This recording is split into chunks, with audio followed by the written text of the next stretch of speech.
Hello दोस्तों, कैसे हो? आपका स्वागत है त्रिपान स्टडी सेंटर में। आज जो हम करने जा रहे हैं क्लास 10th एनआईओएस बोर्ड के साथ जो है सीबीएसई का भी एक सिलेबस है, केमिकल रिएक्शन एंड इक्वेशन, यानी कह सकते हो कि रासायनिक अभिक्रिया और जो है समीकरण बहुत ही इम्पोर्टेंट है। आपको जो ये समझाया जाएगा वो हिंदी इंग्लिश दोनों जो है भाषा में समझाया जाएगा। तो ये जो है चैप्टर बहुत ही इंटरेस्टिंग होने वाला है एनआईओएस बोर्ड के लिए और सीबीएसई वाले बच्चों के लिए। तो ये केमिकल रिएक्शन एंड इक्वेशन में हम बहुत कुछ जानेंगे। यहाँ पर हम समझेंगे कि डबल डिप्लेसमेंट रिएक्शन क्या होती है, फिर हम जानेंगे रेडक्स रिएक्शन क्या होती है। बहुत तरह की चीज़ें हम इसमें समझेंगे और उस पर जो है एनालाइज करेंगे। लेकिन चैप्टर स्टार्ट करने से पहले एक बात जो मैं हमेशा कहता हूँ, जिसको आपको सोचना भी चाहिए और विचार भी करना चाहिए, वो ये है कि जब भी वीडियो देखिए पूरा देखिए, क्योंकि अधूरा जानकारी सदैव खतरनाक होता है। साथ में एक इम्पोर्टेंट बात ये भी रहती है कि अगर आप पहली बार वीडियो देख रहे हो तो लाइक शेयर सब्सक्राइब जरूर कीजिए। देखिए दोस्तों, लाइक कीजिएगा तो इससे ये होता है कि बनाने वाले का जो मनोबल होता है वो बढ़ता है और आपके लिए अच्छा से अच्छा करने की सदैव कोशिश करता है। तो लाइक जरूर कीजिए और लाइक करके मुझे प्रोत्साहित कीजिए, जिससे मैं आपके लिए अच्छा से अच्छा और भी बेस्ट बना सकूं। और शेयर करना तो कहते हैं जग कल्याण के समान है। अगर आप दूसरे जरूरतमंद बच्चे हैं उनको अगर शेयर करते हैं और उन तक ये वीडियो पहुंचाते हो तो इससे ये होता है कि अगर उनकी आवश्यकता थी और वो उसी वीडियो की प्रतीक्षा में थी और आपके थ्रू वो मिल गया है तो वो आपके शुक्रिया अदा करेंगे और आपको धन्यवाद देंगे और आपको जो है अच्छा भी कहेंगे। ठीक है। और सब्सक्राइब करना इसलिए इम्पोर्टेंट है कि आप वीडियो तब भेजोगे ना अपने दोस्तों के पास जब आपके पास ही पता लगेगा कि ये वीडियो उनके लिए है। तो सब्सक्राइब करोगे तभी आप तक इसका नोटिफिकेशन जो है मिलेगा और सही समय पर जो है दूसरे बच्चों को भी हेल्प कर पाओगे। दोस्तों, आप सोचते होंगे कि त्रिपान स्टडी सेंटर जो है सिर्फ वो जो है एनआईओएस बोर्ड के लिए ही वीडियो बनाता है या सिर्फ एक ही क्लास के लिए वीडियो बनाता है। ऐसा नहीं है दोस्तों, ये जो है कई मायनों में हर जगह जो है हेल्पफुल है, क्योंकि ये जो है 8th class 9th 10th 11th 12th CBSE के सभी चैप्टरों को जो है कवर करता है। प्लस जो है एनआईओएस बोर्ड 10th हो या +2 हो सभी सब्जेक्टों को कवर करता है। प्लस जो है ये पंजाब यूनिवर्सिटी के फर्स्ट सेमेस्टर से लेके 6th सेमेस्टर तक 8 सब्जेक्टों को जो है कवर करता है। और जो है बीए जो है बीए के बाद जो है एमए है। एमए में जिन बच्चों की जो प्रॉब्लम होती है उनको भी सोल्यूशन करने के लिए त्रिपान स्टडी सेंटर सदैव अग्रसर है। तो कहते हैं इतना हेल्पफुल हो जाने के बाद भी अगर त्रिपान स्टडी सेंटर को आप सब्सक्राइब नहीं करते हो तो आप दूसरे बच्चों को भी हेल्प नहीं कर पाओगे। तो सोचिए मत, विचार मत कीजिए, अभी त्रिपान स्टडी सेंटर को सब्सक्राइब कीजिए, लाइक कीजिए, शेयर कीजिए और दोस्तों के साथ इसको व्हाट्सएप स्टेटस पे लगाइए। ठीक है दोस्तों, ये तो था आपके लिए। अब देखते हैं हमारे आज सिलेबस में क्या है। How can be make a chemical equation more informatives? In the balance equation 3Fe plus 4H2O is equal to Fe3O4 plus H2. We have no information about the physical state of the reactants and the product, whether they are solid, liquid or gas. By using for a solid, for liquid and for a gases along with the reactants and products, we can make a chemical equation more informative. Thus, the above equation can be written as 3Fe plus 4H2O is equal to Fe3O4 plus 4H2O. Here, by their side of H2O clearly indicate that water used in the reactants is in a form of steam of gas. Friend, there is clear understand there is a use of the water is a steam or gas. Further, if reactants or product is taken to solution in the water, we are dominated by their return of AQ. For example, CaO plus H2O is the formation is Ca bracket OH bracket 2 aqua AQ aqua slacked limes. Sometimes the reaction conditions such as a temperature, pressure and catalysis etc. For the reaction are also indicated above and are below their arrow on the equation. For example, CO is gas and H2O is gas is equal to CH3OH, and secondly is 6CO2 plus aqua 6H2O, and this is 6H12O16 plus 6O2. यहाँ पर दोस्तों बताया गया है कि अगर हम कोई भी इक्वेशन को बनाते हैं तो हमें ये कैसे कैसे पता लगेगा कि वो सॉलिड फॉर्म में है, कि लिक्विड फॉर्म में है, या गैस फॉर्म में है। आपको यहाँ पर याद रखने वाला अत्यंत इम्पोर्टेंट बात ये रहता है कि वो सॉलिड में है, लिक्विड में है, या गैस में है। अगर मान लीजिए वो सॉलिड है तो S से डोनेटेड होगी, अगर वो लिक्विड है तो L से होगा, अगर वो गैस फॉर्म है तो G से रिप्रेजेंट होगा। तो ये बातें आपको जो है बहुत ही ध्यान से समझने की आवश्यकता है, ठीक है, कि याद रखना जो सॉलिड होगा उसको हम S से रिप्रेजेंट करेंगे, लिक्विड होगा उसको L से करेंगे, और जो G होगा उसको हम, जो गैस होगा उसको G से रिप्रेजेंट करेंगे। तो इस तरह से जो है हमारा ये फॉर्मेशन बनती है। अब यहाँ पर देख लीजिए एक इक्वेशन है, जैसे Fe3 जो था सॉलिड फॉर्म में था, ठीक है, S से है ना तो सॉलिड है, और जो यहाँ पर 4H2O था तो वो गैस के फॉर्म में था। तो इसका मतलब जो है जो फॉर्मेशन हुई Fe3O4 का वो आपका सॉलिड था, और 4H2O जो था गैस के फॉर्म में फॉर्मेशन हुई। यहाँ पर जो है गैस के लिए साइड हम H2O यूज़ क्लियर इंडिकेट करता है कि रिएक्शन जो था या तो गैस में था या स्टीम के फॉर्म में था, ठीक है। ये बात डोनेटरी करता है ना, क्योंकि गैस निकला है तो गैस कब निकलता है, जब हम उसको गर्म करते हैं तभी गैस निकलता है। ये तो सिंपल सी बात है आपको समझने के लिए। तो इसके लिए जो है हम यूज़ कर सकते हैं फर्दर, अगर हम इस प्रोडक्ट को यूज़ करना चाहते हैं स्टीम और गैस के लिए, तो आपको जो यहाँ पर लिखना पड़ेगा AQ। जैसे कि यहाँ पर आप समझ सकते हो क्विक लिम्स के साथ किया गया, यानी आप कह सकते हो चूने का जो है चूने पत्थर के साथ जो है जल को मिलाया जाता है, तो आपको पता है कि भुजा हुआ चूना हमें प्राप्त होता है। तो आपको जो भुजा हुआ चूना होगा वो गर्म यानी एक्वा फॉर्म्स में होंगे, यानी एक्यूम के फॉर्म में होंगे, जो कि अत्यंत महत्वपूर्ण बना देता है इस इक्वेशन को और आपको समझने के लिए भी। कहते हैं दोस्तों इतना क्लैरिटी शायद आपको समझ ही कभी आया ही ना हो, क्योंकि ये सब छोटी छोटी बातें जो है यहाँ पर हर एक बात को जो है रखी जा रहा है आपके समक्ष, वो भी हिंदी और इंग्लिश दोनों में। तो ये अत्यंत महत्वपूर्ण यहाँ पर बनता है, ठीक है। तो ये चीज़ें जो है आप चूने पत्थर को जो है आप पानी के से रिएक्शन करके घर में भी जो है अपने जो है बड़ों के समक्ष करके देख सकते हो, क्योंकि अकेले में मत करना, क्योंकि गलती से अगर आप पानी डाल देते हो चूने के पत्थर में तो काफ़ी हीट प्रोड्यूस करता है, ठीक है। अगर नहीं होगा तो आप करके देख लेना, या अपने बड़ों से भी पूछना कि जब हम जो पानी में जब हम डालते हैं, ठीक है, जो हम जैसे सफ़ेदी आप लोग करते हो, सफ़ेदी करने के लिए भी जो है चूना पत्थर लाया जाता है, ठीक है। तो ये दिवाली के समय तो हर घर में मिलता ही है। आजकल जो है ये बिल्कुल ही फ्री फायर करके आपके समक्ष उपस्थित होता है, यानी न्यूट्रलाइज करके आपको दिया जाता है। लेकिन पहले के समय में पूछना अपने जो बड़े बुज़ुर्ग हैं उनसे पूछना कि जब आप पत्थर लाते थे वो ईंट के समान ही होता था, उसको जैसे ही आप पानी में डालते तो उसमें से हीट प्रोड्यूस होता था, और कभी कभी तो जो होता है जिस बर्तन में आप डालते हो वो भी ख़राब हो जाता है, इतने हीट उसमें प्रोड्यूस होता है। और ठीक है, अगर चाहो तो आप उसमें चाय भी बहुत इजीली बना सकती हो। ये रिएक्शन अगर आप घर पे करके देखोगे तो समझ में आएगा, लेकिन कभी भी रिएक्शन करना तो अपने बड़ों के उपस्थिति में करना, क्योंकि इससे जो है मुंह हाथ जलने का भी चांसेस बन जाता है, ठीक है। हीट की वजह से जो आपका स्टीम निकलेगा उससे हाथ जलने का भी डर होता है, और आसपास जो है काफ़ी ख़राब होने का माहौल भी माने रखता है। तो ये चीज़ें जो आप करना तो बड़ों को उपस्थिति में ही करना। सम टाइम जो हम देखेंगे कि इसका जो कंडीशन होगा, अगर टेम्परेचर, प्रेशर और जो कैटालिसिस होते हैं उसमें क्या इसका रिएक्शन होती है। तो यहाँ पर जो है कुछ रिएक्शन आपके समक्ष दिया भी है, जैसे CO, आपको पता है CO जो होता है गैस फॉर्म में होता है, और H2O जो होता है वो भी गैस के फॉर्म में है। तो इसका मतलब जो है CH3OH यानी जो है ये लिक्विड के फॉर्म में जो है आपके समक्ष प्रस्तुत हुआ है। इसी तरह से जो है 6HCO2 यानी कार्बन डाइऑक्साइड के साथ रिएक्ट किया गया है, जो कि एक्वा फॉर्म में था, और इसको जो है H2O में यानी जो है ये जो है लिक्विड फॉर्म में है, और इससे जो हमारा जो प्राप्त हुआ है वो AQ में प्राप्त हुआ, और इसके साथ जो है गैस की फॉर्मेशन हुई है।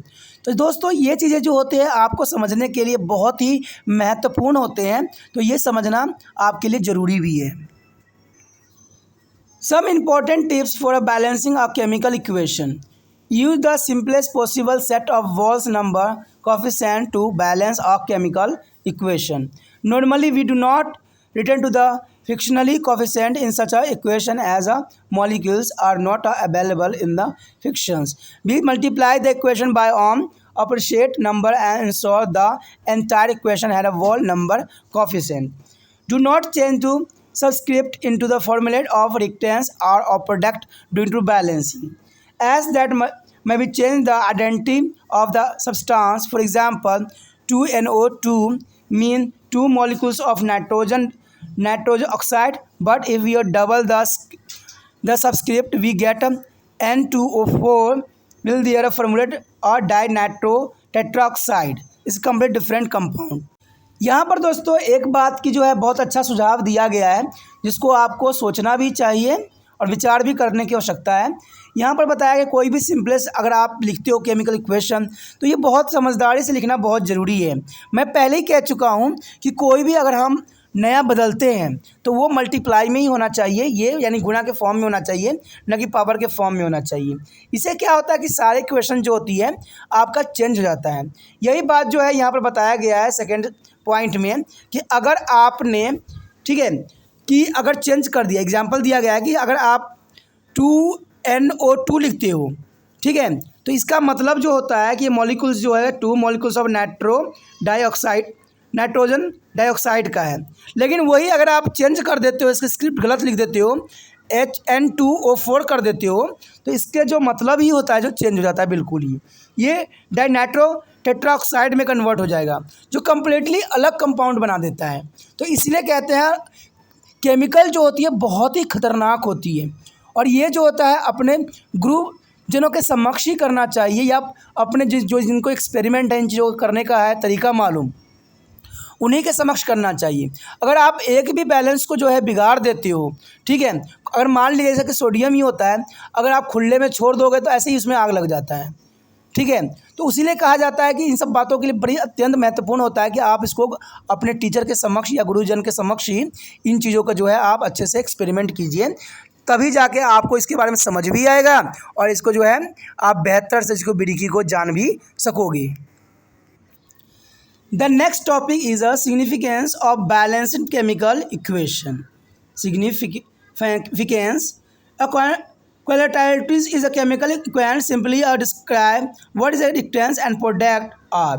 However, a balanced chemical equation give a lot of quantitative information about the chemical reaction.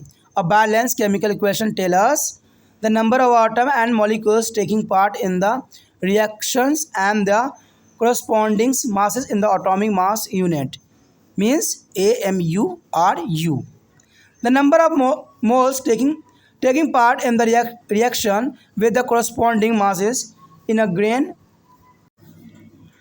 Second is the number of moles taking part in the reaction with the corresponding masses in a gram or in the other convenient unit. Relation between to the volume and the reactants and the product if all them are in the gaseous state. दोस्तों यहाँ पर बताया गया है कि कुछ हमें balance करने के समय कुछ बातों को जो है ध्यान रखना चाहिए, कुछ समझना चाहिए, और इन चीज़ों का ध्यान जो रखना है बहुत ज़रूरी है, जिसको हम क्वांटिटीज के रूप में देखते हैं। यहाँ बताया गया है कि जब भी आप कुछ लिखते हो, रिएक्शन लिखते हो, तो इस बात से करस्पॉन्डेंस बात रहती ये है कि इसको AMU या U से रिप्रेजेंट करना अत्यंत महत्वपूर्ण रहता है, तभी जाके जो है सही आंसर फॉर्मेशन बनती है। यहाँ पर सेकेंडली बात ये बताई गई है कि अगर आपको कोई भी मोल्स दिया हुआ है, कोई भी रिएक्शन दिया है, तो उसके मार्क्स के साथ आप ग्राम जरूर लगाइए, नहीं तो यह अधूरा बन जाता है।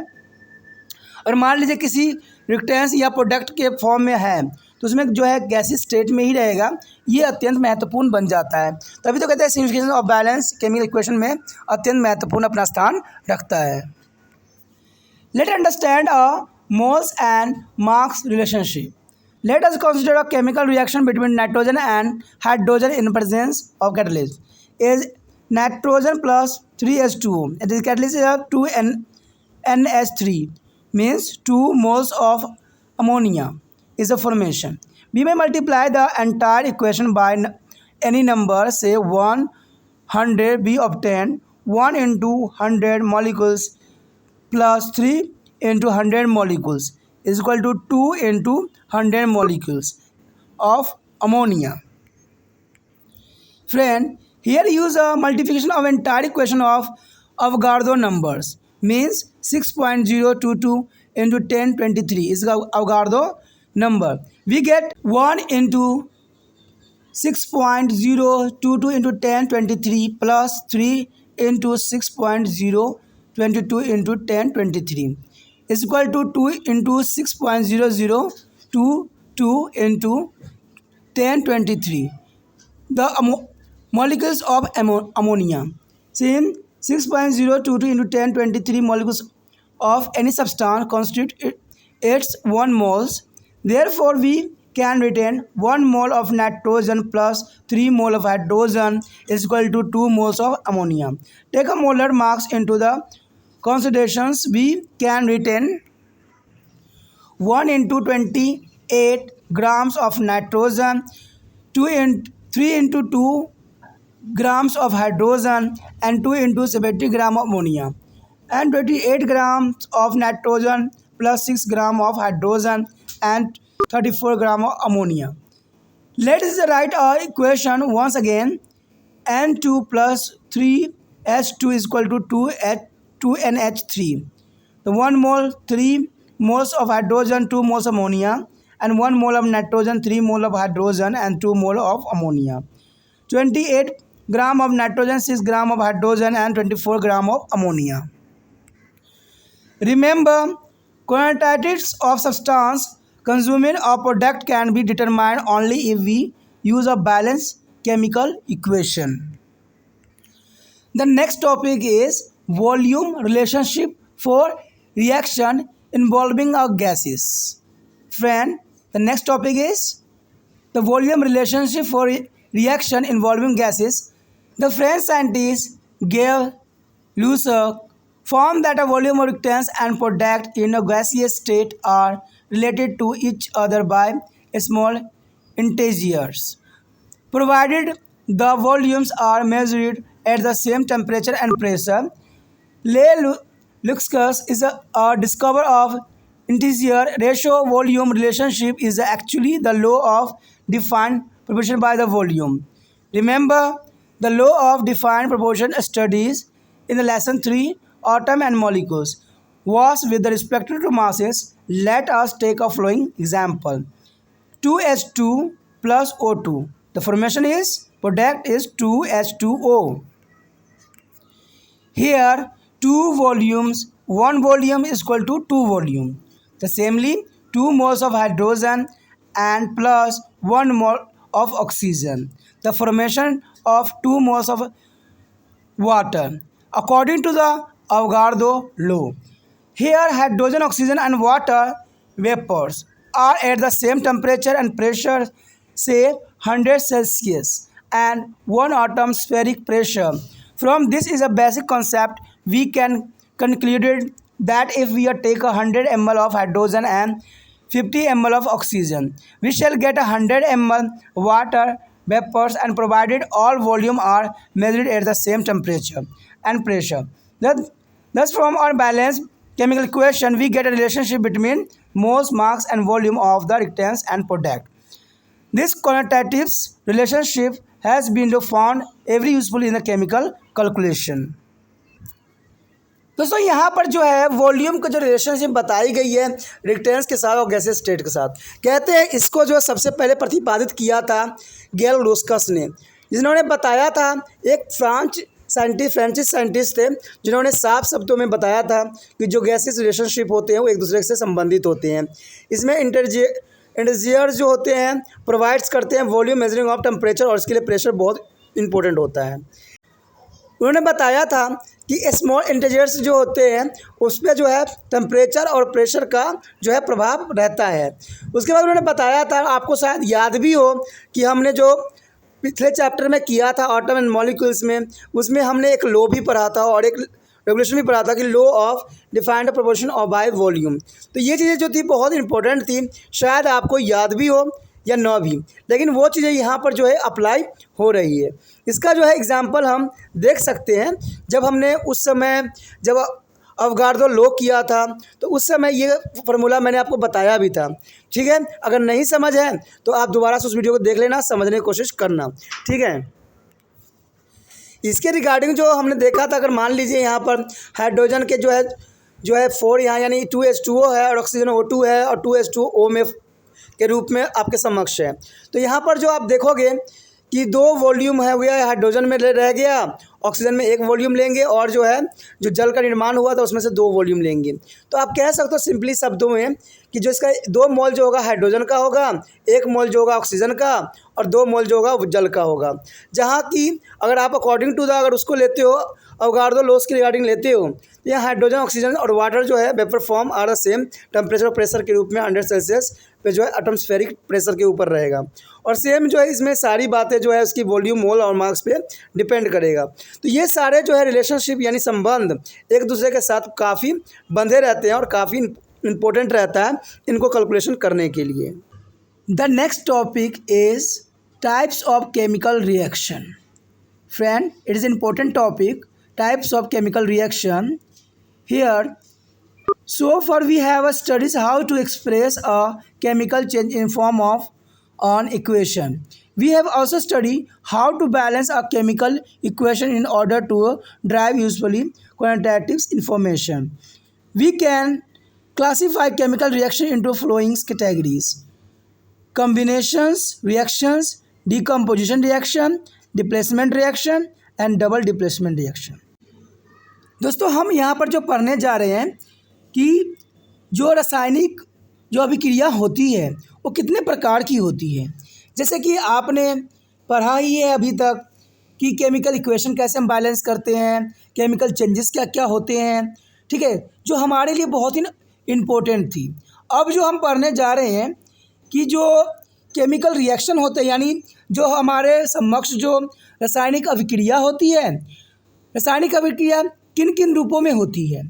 तो यहाँ पर बहुत से नाम दिए हुए हैं जिसको आप संयोजन अभिक्रिया, ऊष्माक्षेपीय अभिक्रिया, वियोजन अभिक्रिया, विस्थापन अभिक्रिया या द्विविस्थापन अभिक्रिया। साथ में जो है हम संरक्षण या विकृतिगंधता, अपचयन उपचयन के बारे में भी यहाँ पर डिस्कस करेंगे, और इसमें जो है हम सारे टाइप्स के बारे में अच्छे से पढ़ेंगे। तो सबसे पहले हमारे समक्ष जो है क्या है, संयोजन यानी संयोजन अभिक्रिया, combination reaction. What do you mean to combination reaction? In combination reaction, as the name indicates, 2 or more substance means elements or compounds simply combine to form a new substance. For example, when a substance bond it is combined with the oxygen present in the air. In activity 4.1 we have see that a magnesium ribbon bond into the driving lights. During the bonding it is combined with oxygen S. Same 2Mg plus O2, the formation of 2MgO. Now try the same with the carbon plus oxygen, the formation of CO2. Further let us take a few activity. Friend, यहाँ पर जो हमारा संयोजन अभिक्रिया के बारे में बताया गया है, आपको पता ही है कि जब 2 अभिक्रिया आपस में क्रिया करते हैं तो एक नई जो है उत्पादन होती है। जैसे कि आपने देखा भी होगा कि जब हम रिबन को जलाए थे तो उसमें जो है डेजिंग लाइट्स उत्पन्न हुई थी, यानी जो है तेज रोशनी उत्पन्न हुई थी। सेम जो है ऐसी अभिक्रिया अगर हम करते हैं तो हमें बहुत चीज़ें जो है प्राप्त होगी। जैसे कि आप मैग्नीशियम को ऑक्सीजन के साथ अभिक्रिया करवाओगे तो आपको है मैग्नीशियम ऑक्साइड जो आपको प्राप्त होगी। उसी तरह से अगर कार्बन को ऑक्सीजन के साथ रिएक्ट करवाओगे तो कार्बन डाइऑक्साइड प्राप्त होती है। तो इस तरह से जो है हम एक्टिविटी से भी समझ सकते हैं कि जो संयोजन अभिक्रिया होती है वो कैसे होती है। तो संयोजन अभिक्रिया में आप याद रखना कि दो जो होते हैं, दो होते हैं, कोई भी रिएक्टेंस ले लो कोई भी, वो जो होते हैं उत्पाद जो है एक बना देते हैं, यानी 2 अभिक्रिया मिलके एक उत्पाद बनाते हैं, उसको हम क्या कहते हैं, संयोजन अभिक्रिया। तो ये आपने ध्यान रखना है, कॉम्बिनेशन रिएक्शन का मतलब ही यही होता है कि 2 जो होते हैं, 2 पदार्थ जो होते हैं आपस में रिएक्शन करके एक नए पदार्थ की उत्पत्ति करते हैं, तो उसे हम कॉम्बिनेशन रिएक्शन या संयोजन अभिक्रिया भी कहते हैं। The most important activity, take a small amount of carbon calcium oxide CaO या quicklime in a beakers. Now slowly add water to it. Show the figure. Touch the side of the beaker with your hand. Do you feel any change in the temperature? Yes, it is warm to a touch. You might have seen that for whitewashing we put white solid material in the water and after some time it is start to boiling. This white material is a calcium oxide and it is a react with the water to form of calcium hydroxide. Temperature rise due to the evolution of the heat in the reaction between quick limbs and water. This reaction can be expressed in the form of the following equation, that CaO react with H2O, यानी quick limbs is react with water to formation of selected limbs या CaOH2. In the verb reaction, calcium oxide, quick limbs and water combine and form single product calcium hydroxide formation. Such a reaction in which a single product is formed from two or more reactants is known as combination reaction. Friend, what is a combination reaction? A reaction in which a single product is formed for two or more reactants is known as combination reaction. In whitewashings, when you liquid limbs is applied on the wall, it gradually react with the carbon dioxide from to atmosphere. Thus, the wall is colored calcium hydroxide. So, limbs is converted into the white calcium carbonate. After drying, it is give a white shining finish. This reaction can be written as follow: Ca bracket OH bracket 2 plus CO2 gas is equal to CaCO2 3 plus H2O. It means calcium carbonate is formation plus water is also formation. It's interesting to note that a chemical formula of Marvel is CaCO3. The formula is CaCO3.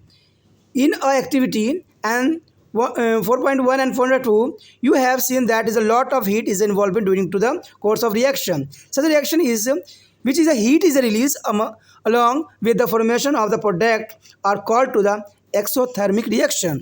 दोस्तों आपने जैसे अभी reaction देखा होगा, मैंने इसके बारे में पहले ही डिस्कस कर चुका हूं कि अगर आप जो है चूना पत्थर को अगर पानी के साथ रिएक्ट करिएगा तो काफ़ी अमाउंट में जो है हीट प्रोड्यूस होगा। और मैंने आपको चेतावनी भी दिया था कि इसको जो है जब भी कीजिए अपने गुरु के समक्ष कीजिए या आप पेरेंट्स के समक्ष कीजिए, क्योंकि इससे बहुत हीट निकलती है। यहाँ पर बताया गया है ना कि बीकर का अगर आप छू के देखिएगा तो बहुत काफ़ी गर्म महसूस होगा, तो 100% है कि इसमें हीट प्रोड्यूस होगा। आपको पता है कि जब एक प्रोडक्ट जब बनता है, कब बनता है? जब दो रिएक्टेंट्स है आपस में रिएक्ट करते हैं तो एक प्रोडक्ट का निर्माण करते हैं, तो उसे हम क्या कहते हैं? संयोजन अभिक्रिया।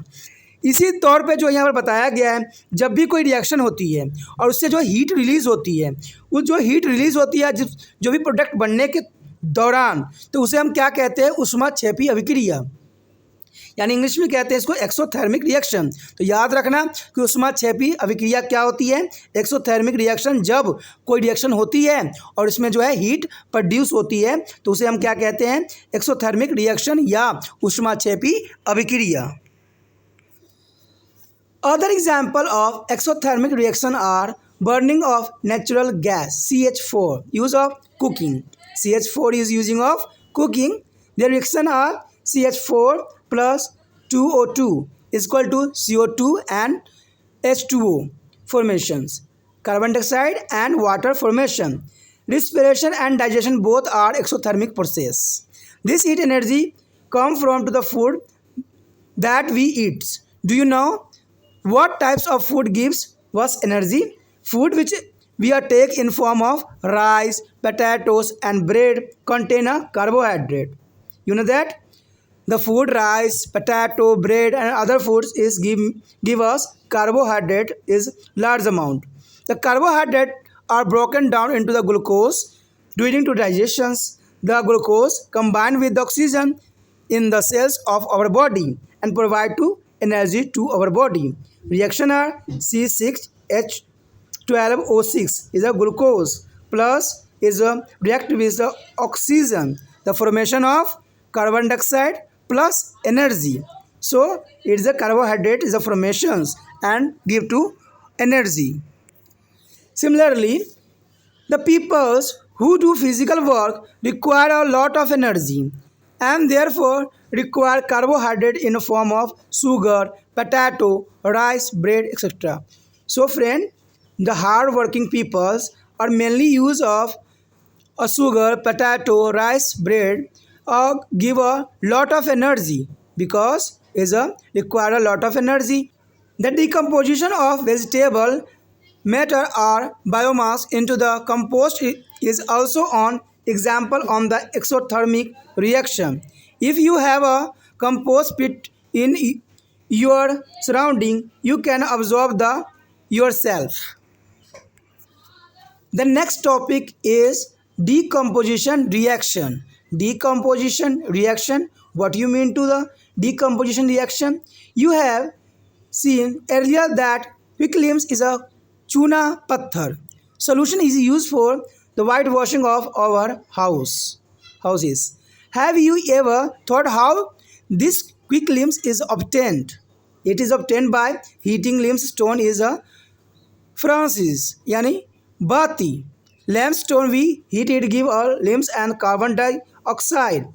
Same reaction CaCO3 the heating by there is a formation of CaO plus CO2 carbon dioxide formation. This reaction is example of decomposition reaction. A decomposition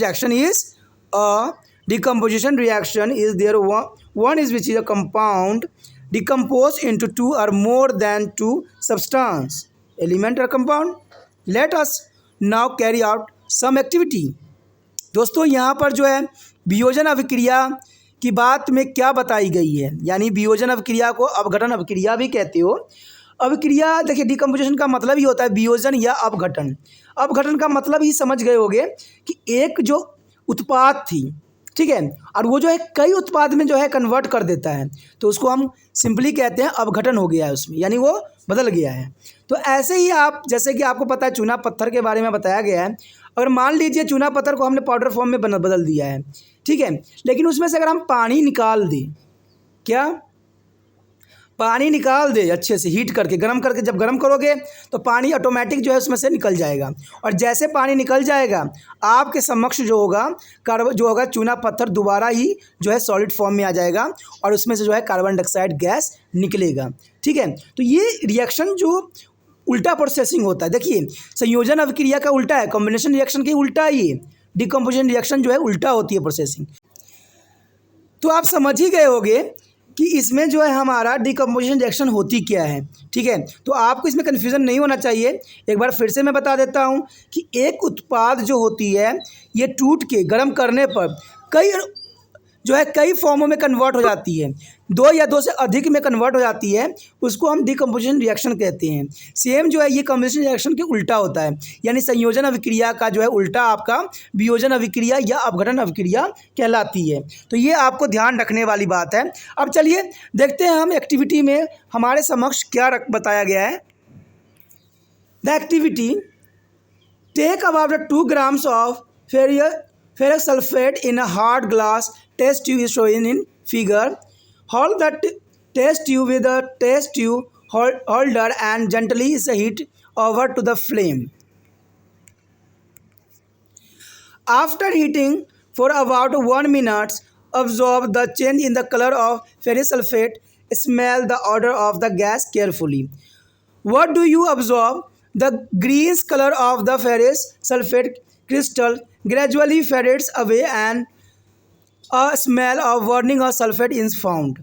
The reaction is a FeSO4.7H2O heats a FeSO4 plus 7H2O formations.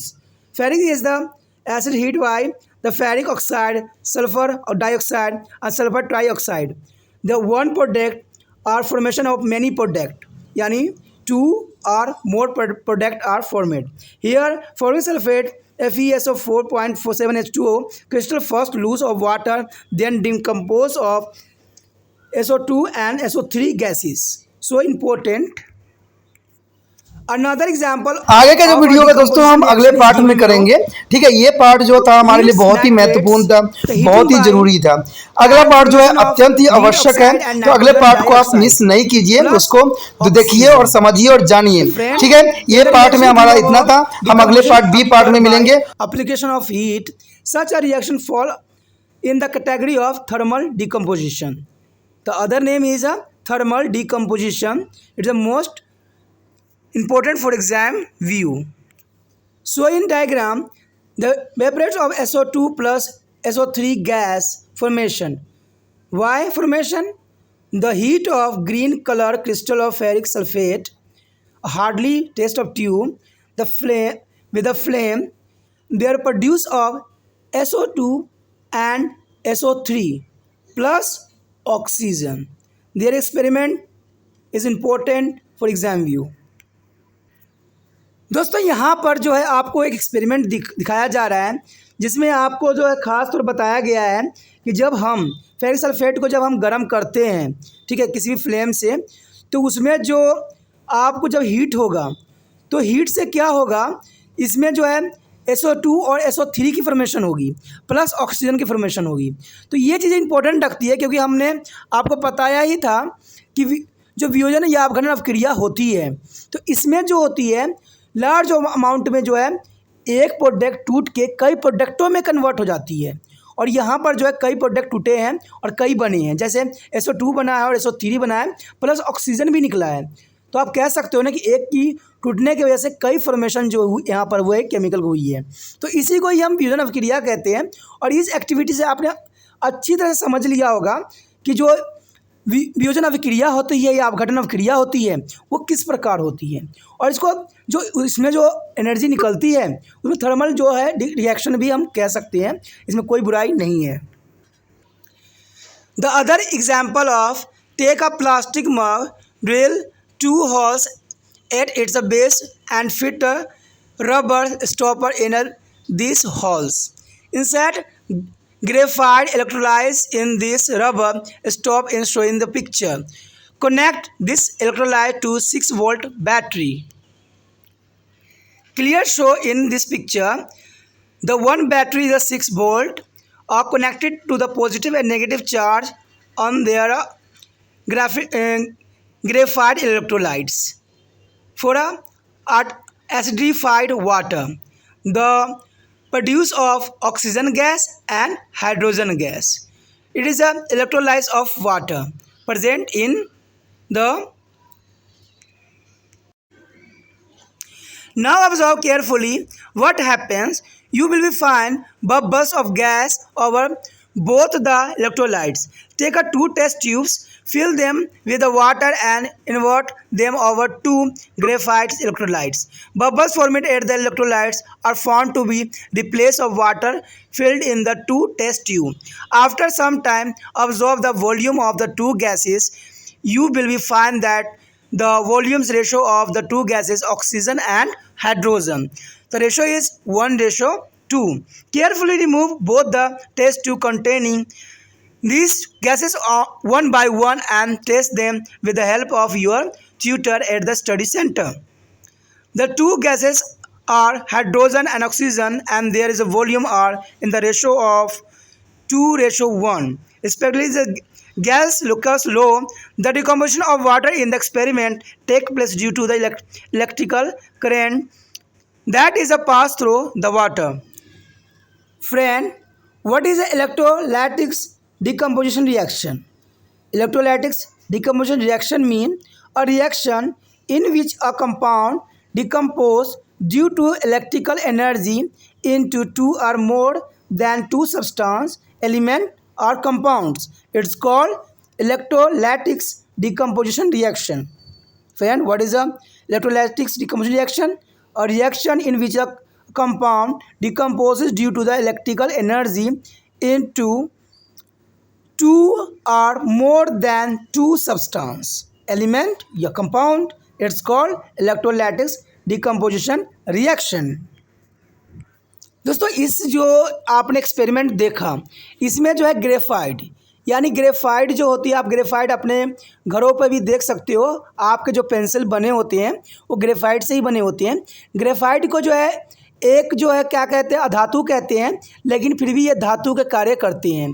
क्योंकि आपने देखा ही होगा कि graphite जो है लगा दिया गया है और वो बिजली का सुचालक है, इसी वजह से क्या किया है 6 वोल्ट बैटरी से उसको जोड़ दिया गया है। और उसमें जो है आपको केमिकल वाले जो घोल है उसमें जो है इसको रिएक्ट करने की कोशिश किया गया है, और आप देखोगे कि बबल्स के रूप में यहाँ पर जो है गैस फॉर्मेशन होती है।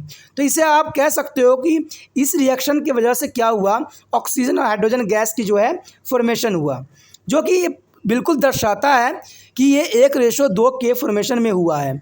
आप ये सारे टेस्ट जब भी करो तो अपने जो है गुरु के समक्ष करो, अपने जो है स्टडी सेंटर के समक्ष करो जहाँ आप पढ़ते हो, तो ये काफ़ी सेफ्टी रहेगा, क्योंकि जो 6 वोल्ट की बैटरी होती है वो थोड़ा ख़तरनाक भी रहती है।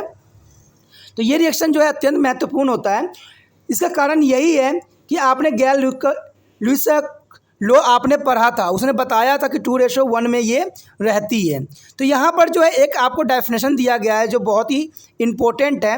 जब हम ये रिएक्शन करते हैं तो कुछ इस प्रकार से जो है रिएक्शन होती है, जिसको हम इलेक्ट्रोलाइटिक्स डिकम्पोजिशन रिएक्शन भी कहते हैं। इसमें ये होता है कि a reaction in which a compound is decompose due to electrical energy into 2 और मोर देन 2 सब्सटेंस।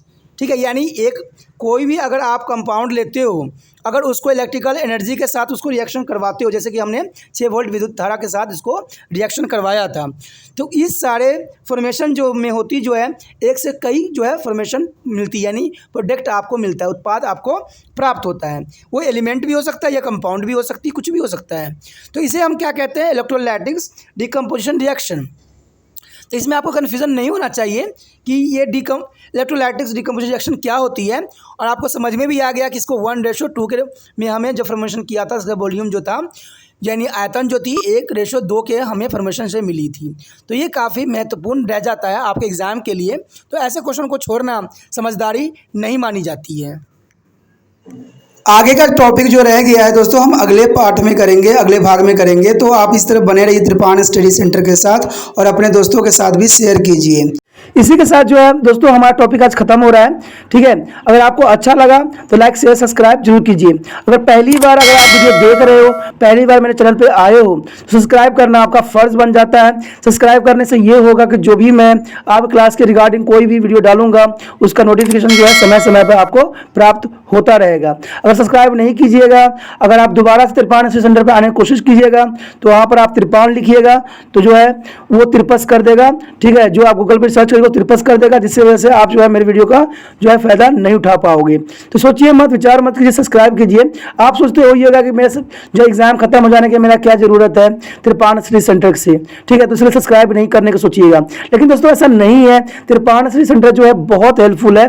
क्योंकि ये जो है आपके 8th class 9th 10th 11th 12th जो आर्ट्स के सब्जेक्ट को कवर करता ही है, प्लस जो है ये NIC बोर्ड के जो है 10th प्लस 2 को भी कवर करता है। साथ में BA जो है फर्स्ट ईयर से लेकर 6 सेमेस्टर तक बच्चों के लिए ये अग्रसर रहेगा आर्ट्स सब्जेक्ट में। तो सोचिए नहीं, विचार नहीं कीजिए, काफ़ी जो है त्रिपान स्टडी सेंटर का फायदा ही फायदा है। ठीक है, अगर आप मुझे प्रोत्साहित करोगे तो आपके लिए मैं तरह तरह के वीडियो बनाऊंगा जो आपको फायदा पहुंचाएगा। एग्जाम के तौर पे मैं आपको जो है पेपर भी आपको सोल्यूशन करके दिखाऊंगा जो आपके लिए फायदेमंद रहेगा। अगर नहीं सब्सक्राइब कीजिएगा, मेरा मनोबल घटेगा, तो हो सकता है कि आपको फिर दोबारा मैं ना वीडियो बनाऊं और आपको फायदा ना पहुंचाऊं। तो अभी भी नहीं सोचिए, मेरा जितना आप फैलाइएगा, जितने दूसरे बच्चों के साथ शेयर कीजिएगा, उतना जो है मैं आपके लिए कार्य करने में अग्रसर रहूंगा। ठीक है दोस्तों, इसे सोचिए मत, विचार मत कीजिए, अभी सब्सक्राइब कीजिए और अपने व्हाट्सएप स्टेटस पे लगाइए और दूसरे बच्चों के साथ भी शेयर कीजिए। ठीक है दोस्तों, अपना ध्यान रखना, बाय।